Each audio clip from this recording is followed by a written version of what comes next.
جو یہ وہم عام ہو گیا ہے، ہر بندہ کہتا ہے مجھ پر جادو ہو گیا، مجھ پر کالا جادو. کہ جادو کی بھی لوگوں نے قسمیں، بھئی کوئی سفید جادو بھی ہوتا ہے؟ جادو سارا ہی کالا ہوتا ہے، ساری ظلمت ہوتی ہے، شیطانی عملیات ہیں، پھر اس میں سفید جادو کہاں سے آ گیا؟ وہ کہتے ہیں کالا جادو ہو گیا.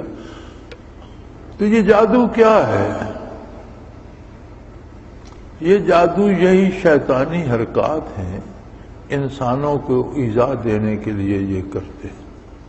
اب ان کا طریقہ کار یہ ہوتا ہے کہ ایک شیطان یا ایک جن نے کسی آدمی کو پکڑ لیا، یا اسے کوئی درد چھیڑ دیا، یا اسے کوئی بیماری لگا دی، اسے پریشان کرنا شروع کر دیا، اسے ڈرانا شروع کر دیا. اب وہ کسی جادوگر کے پاس پہنچا. ہمارے لوگ بڑے ادب سے جادوگروں کو عامل کہتے ہیں، عامل صاحب کے پاس کے بڑے ادب سے نام لیتے ہیں، اس لیے کہ عظمت الہی سے بے بہرا ہے. اب وہ آگے جو عامل نام سے بیٹھے وہ خود شیطان ہے. اب اس نے کوئی الٹ سلٹ کوئی کفریہ کلمات پڑھ کے پھونک مار دی، یا کوئی لکھ کے اسے دھواں دے دیا، یہ کر دیا وہ کر دیا، تو شیطان نے اسے، جو شیطان ایذا دے رہا تھا، اس نے اسے تھوڑی سی ریلیف دے دی. اب اس کا یقین ہو گیا کہ یہاں سے مجھے فائدہ ہوا. وہاں برائی ہے، وہاں سے پیسے بھی ضائع کرے گا، بعض اوقات آبرو بھی ضائع کرے گا، اور ایمان بھی ضائع کرے گا. تو یہ شیطانوں کا اپنی شیطنت پھیلانے کا ایک طریقہ ہے. اب اس کا جواب کیا ہے؟ بڑا آسان جواب ہے، جو آپ لوگ اختیار نہیں کرتے. بڑا آسان جواب یہ ہے کہ جب بھی کوئی شیطان تجھے تنگ کرنا چاہے، فاستعذ باللہ. اللہ کا حکم ہے قرآن میں کہ میری پناہ میں آ جاؤ، میرے پاس آ جاؤ، میرے ساتھ بات کرو، میرا ذکر شروع کر دو، میری کتاب پڑھنا شروع کر دو، پاک صاف رہو، حلال کھاؤ، نیک عمل کرو، شیطان تمہارا کچھ نہیں بگڑے. ان عبادی لیس لک علیہم سلطان. ازل سے اللہ نے اس کو بتا دیا تھا کہ جو میرے بندے ہوں گے، ان عبادی، جو میرے بندے ہوں گے، جو پیٹ کے بندے نہیں ہوں گے، جو دنیا کے بندے نہیں ہوں گے، جو حلال حرام مال جمع کرنے والے نہیں ہوں گے، جو اپنی شہرت کے بھوکے نہیں ہوں گے، بلکہ جو میرے بندے ہوں گے، ان پر تیرا کوئی بس نہیں چلے گا. تو بڑا سادہ سا طریقہ ہے، بھائی توبہ کرو، جو ہو چکا توبہ کرو. یہ تو بڑی آسان سی بات ہے. کچھ بھی کر چکے ہو، تمہارے گناہ اللہ کی رحمت کو عاجز نہیں کر سکتے. اگر کسی نے زمین اور آسمان کے درمیان کو گناہوں سے بھر دیا ہے تو وہ رحمت الہی کو عاجز نہیں کر سکتا. توبہ کرے گا، یبدل اللہ سیئاتہم حسنات، اللہ برائیوں کو نیکیوں میں بدل سکتا ہے.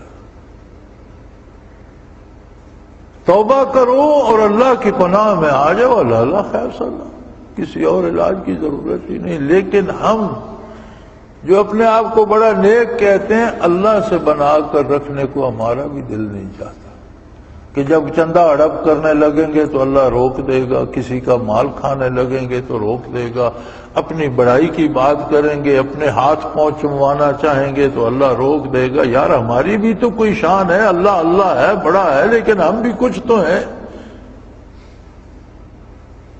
یہ ہر بندے میں یہ بات گھسی ہوئی ہے، اللہ بڑا ہے، اللہ کا نبی بڑا ہے، اللہ کا دین بڑا ہے، لیکن کچھ تو میں بھی ہوں، کچھ تو مجھے، یہ جو میں ہے نا، یہ بندے کو اللہ کی پناہ میں نہیں. پناہ میں تو تب آئے جب دوسرے کو اپنے سے تکڑا سمجھے.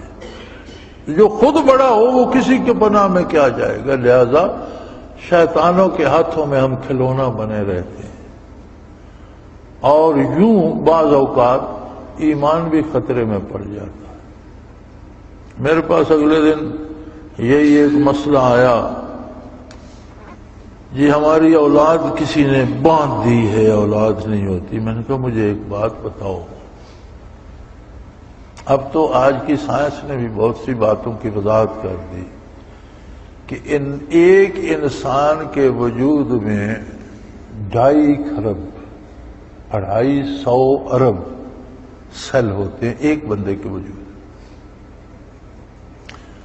یہ 2.5 خرب سیل جو ہیں یہ 6 مہینے میں مر جاتے ہیں اور نئے پیدا ہو جاتے ہیں۔ 6 مہینے بعد کسی انسانی وجود میں 6 مہینے پہلے کا کوئی سیل باقی نہیں رہتا، ہر سیل اپنے جیسا دوسرا سیل پیدا کر کے مر جاتا ہے، تو 6 مہینے بعد پورا وجود بدل جاتا ہے۔ یہ اتنا باریک، اتنا نازک اور اتنا مضبوط کام ہے کہ کہیں ایک سیل بھی بگڑ جائے تو انسانی وجود پہ اس کا اثر ظاہر ہوتا ہے۔ دماغ کے سیل خراب ہوں تو وجود بے حس ہونے لگتا ہے، اعضاء و جوارح کام چھوڑ دیتے ہیں۔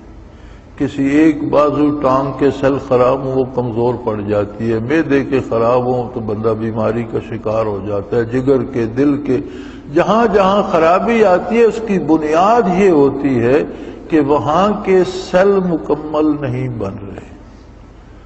اب 6 مہینے میں 2.5 خرب سیل ایک وجود میں پیدا بھی کرتا ہے اور 2.5 خرب سیل کو موت بھی دیتا ہے۔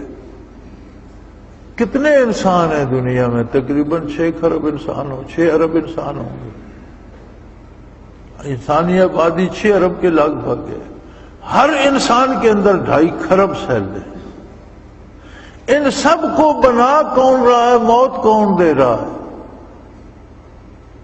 کوئی جادوگر اس ہستی کے سامنے دم مار سکتا ہے کہ اس کے کام میں مداخلت کرے؟ جسے وہ پیدا کرنا چاہتا ہے اسے روک دے اور جسے وہ مارنا چاہتا ہے اسے بچا لے؟ ممکن ہے؟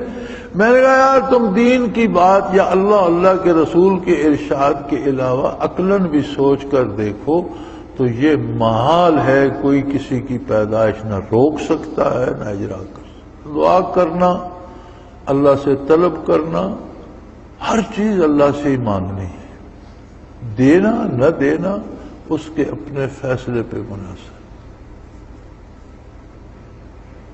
بڑا عرصہ ہوا ہماری وزارت بہبود آبادی کی وزیر صاحبہ کو چیختے چلاتے کہ بندے زیادہ ہو گئے ہیں، بچے کم پیدا کرو۔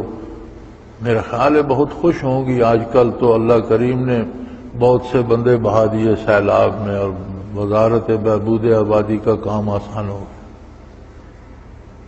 وہ جب تک وزارت روکتی رہی کوئی پیدا ہونے سے رکا، اور جب اس نے چاہا تو کتنے لوگوں کو موت لے گئی اپنی آغوش میں، لمحوں میں لے کے چلی گئی۔ اس کا اپنا نظام ہے، اپنا کام کرو، جو کام قدرت کا ہے اس میں مداخلت کیوں کرتے ہو؟ تمہیں اللہ نے عہدے دی ہیں، ذمہ داریاں دی ہیں، جو مخلوق ہے اس میں سے چھین کر وسائل اقتدار کے زور پر کھاؤ نہیں، انہیں انصاف سے لوگوں میں بانٹو۔ لیکن فرمایا جو نبی کی مخالفت کرتے ہیں انسان ہوں یا جن، دراصل یہ شیطان ہے اور میری مخلوق ہیں، مجھ سے بھاگ کر کہیں نہیں جائیں گے۔ یہ بتا دیا کہ خالق ان کا بھی میں ہوں، لہذا انہیں بھی لوٹ کر میری بارگاہ میں حاضر ہونا ہے۔ اور یہ ایسے اتنے برے ہو جاتے ہیں کہ ایک دوسرے سے باتیں کرتے ہیں تو آپس میں بھی جھوٹ بولتے ہیں۔ شیطان سے بھی وفا نہیں کرتا، سچی بات اسے بھی نہیں بتاتا۔ وہ شیطان انسانوں سے ہو یا جنوں سے ہو، اپنے مطلب کی بات کرتا ہے، جھوٹ بولتا ہے۔